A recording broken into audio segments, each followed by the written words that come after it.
It's Sunday, January the 16th, 2022, and just in a couple of days, Canon's going to be announcing the Canon R5C on Wednesday the 19th at 7 o'clock in the morning. But is this really a big deal? I mean, after all, it doesn't have any different capabilities than the R5, not according to rumors. It's going to have the same sensor, same processor, the same stills capabilities, and even on the video side, it's going to have the same frame rates and resolutions. But it is going to have a full HDMI, or full-size HDMI port, and it's going to be able to shoot 8K in cinema raw light up to 30 frames per second without overheating. And that's a big deal. A lot of the newer cameras, certainly at the professional level where you're shooting 8K, 6K, or even 6K or 5.7K oversample 4K, there's an awful lot of pressure on these cameras to keep cool, and they're generally in a small body. They're designed for stills and video, and that compromise has most of these cameras overheating, at least a lot of the newer ones. When it was announced, there was an awful lot of talk about its overheating, and it didn't matter whether you were shooting in Arctic temperatures or inside or in the hot climate. If you were playing around in stills mode and you went and shot to shoot video, you might have a minute left, if at all. Sometimes it would flash 0, 0. Canon did release a firmware update that corrected that, and the camera was able to better look at the ambient temperature, external temperatures, and be able to adjust. And so you could shoot for a whole lot longer, but still, if you were shooting in hot climates, or if you were shooting video of 20, 30 minutes or more, or you were doing live streams, well, there was a pretty good chance you were going to get an overheat. And it was very frustrating for me as a video creator and a semi-professional. I would sit down here and I've got an idea in my head. I've got some notes here, and then I just jump right into it. And knowing that the camera will automatically stop recording at 30 minutes or overheat once it gets to a certain point in time, which I don't always know. It can depend on how long it takes for me to get the camera set up, because that eats into the time as well. The amount of times where the camera would stop recording because it either overheated or had that record limit was countless, and it was so frustrating trying to record, because you get to maybe 10 minutes or 15 minutes, like I'm talking right now, you're into your subject, but now your head starts telling you, oh wait, is it going to overheat? And it's so very frustrating. I bought the Ninja 5, and I no longer have those concerns. Shooting in the studio, shooting upstairs, I've shot as long as 2 hours and 15 minutes on a live stream, and as far as shooting in the studio here, I've gone as long as, I think, about 90 minutes without overheating in 4K. Well, I should say it's the 8K oversampled 4K. But you see, I'm not the only one, and I'm not even using 8K. I have a friend of mine, Stop the FOMO, and he shoots everything in 8K because of the nature of what he does. He's a professional. He's got well over 100,000 subscribers on his channel, and he's covering televisions. And the reason he shoots 8K is so that he can punch in and, well, essentially he can get the detail when he punches in. Things don't look soft. But I don't want to speak for Stop the FOMO. Watch this. Hey, Simon, thanks for asking. Yes, 8K is very important for professionals who cannot afford a $25,000 RED camera. We're talking about product videos, commercials, the kind of things where regular everyday professionals need it for. Like myself, I am doing a product video this weekend and I'm hitting overheating issues, not because it's recording for more than 5 minutes. It's 30-second to 1 minute recording times, but the 8K mode is on the whole time because I'm placing the camera, I'm looking at the monitor to make sure it's paced correctly. Just keeping the camera on in 8K mode led to overheating. And yes, I'm using a dummy battery. Of course, I have to have the CF Express card plugged in, and I have an external monitor to watch, but it doesn't matter. And yes, the LCD screen is pulled away from the camera, but just having it on in 8K mode limited my ability to record more than 1 or 2 minutes before it overheated. Turn it off, blow on it for a while, turn it back on. That's my workflow. But I'm a professional, right? I'm using this camera the way it's intended to be used, or maybe it's not. So guys, you need to fix, guys meaning people at Sony, Canon, and Panasonic, please fix overheating for 8K use by professionals who don't want to spend $20,000 on an 8K cinema camera, but are able to spend maybe between $8,000 and $12,000 for a real 8K video camera.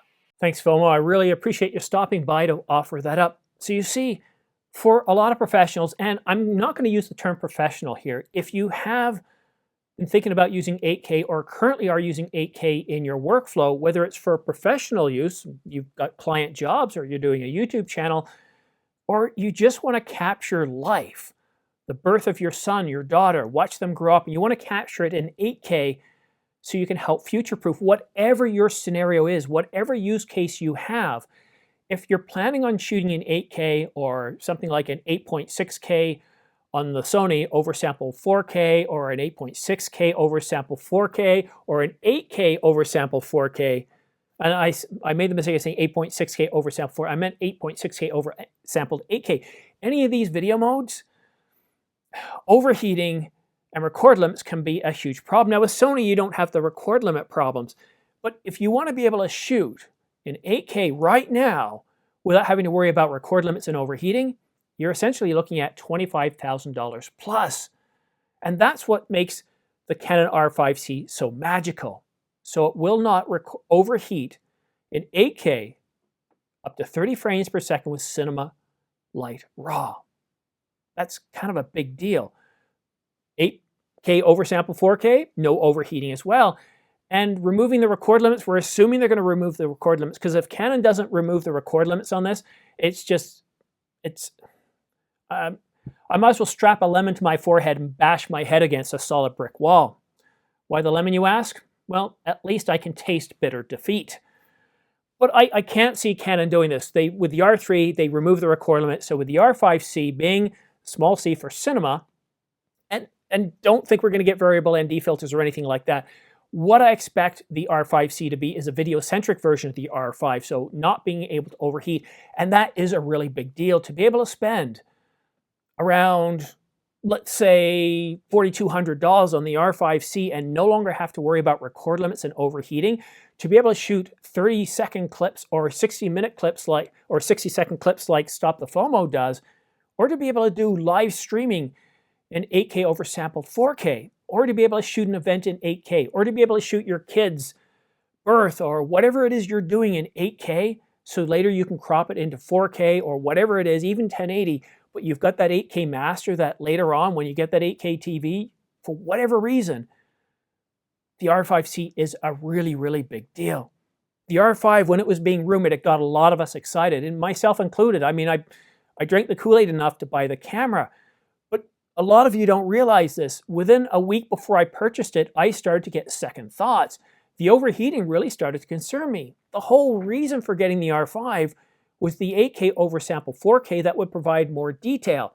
More detail? More detail than the Sony a7S III. The detail is that good. But the R5's regular 4K 30 that doesn't overheat, quite a bit softer than the Sony a7S III.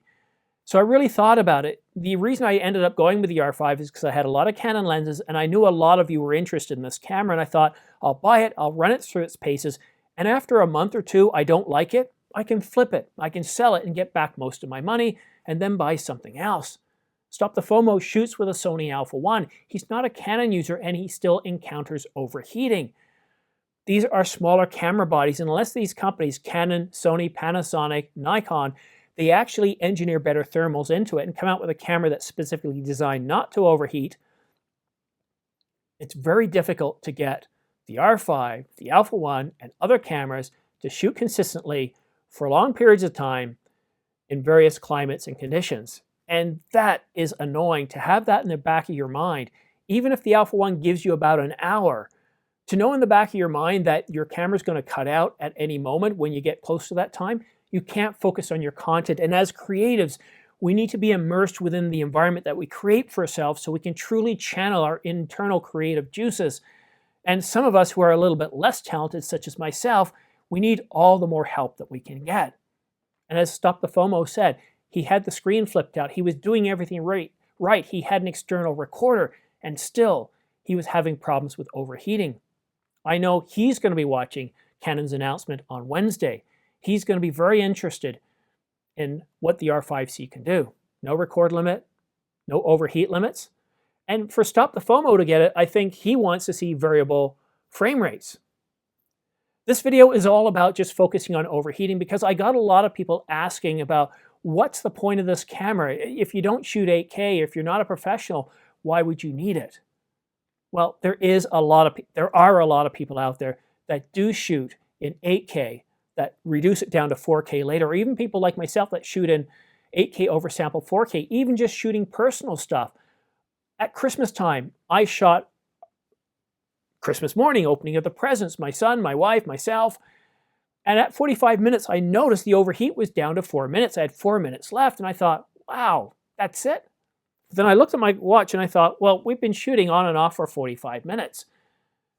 And that was fine. And I didn't really have 4 minutes left. I noticed this last summer when I took the R5 out and I was shooting family events too. Again, I'm shooting between 10 and 30-second clips.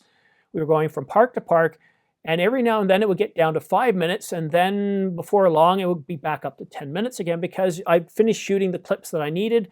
We'd move on to the next point.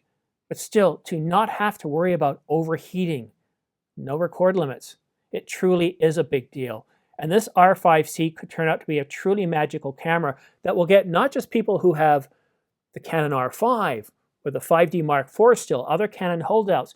It'll also be appealing to other people, Sony customers like Stop the FOMO, Panasonic customers like with the S1H. But Nikon owners? Well, it's a slightly different story because the Nikon Z9, according to Nikon, can shoot for 2 hours in 8K at 30 frames per second using Nikon RAW out at around 70-75 degree temperatures. We haven't really put the Nikon Z9 through its paces yet in hot tropical climates, shooting long videos, doing live shows and that sort of thing yet, because really not a lot of people have it in their hands. But I'm curious to know, if you have the Nikon Z9, have you been shooting video? How long can you shoot video?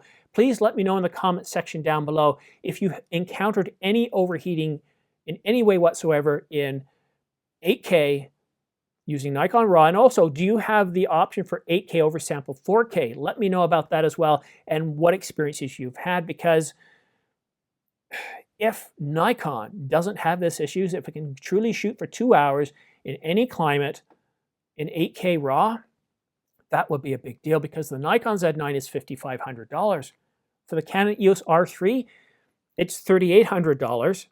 And I had to get the Ninja 5. I've got the regular one, but I had to get a few extra gear. So if you just get the regular one, it's around $600 to $1,000. $1,000 gives you extra batteries and a whole bunch of other accessories. So that puts the price of the R5 between, what, $4,800 and $4,500?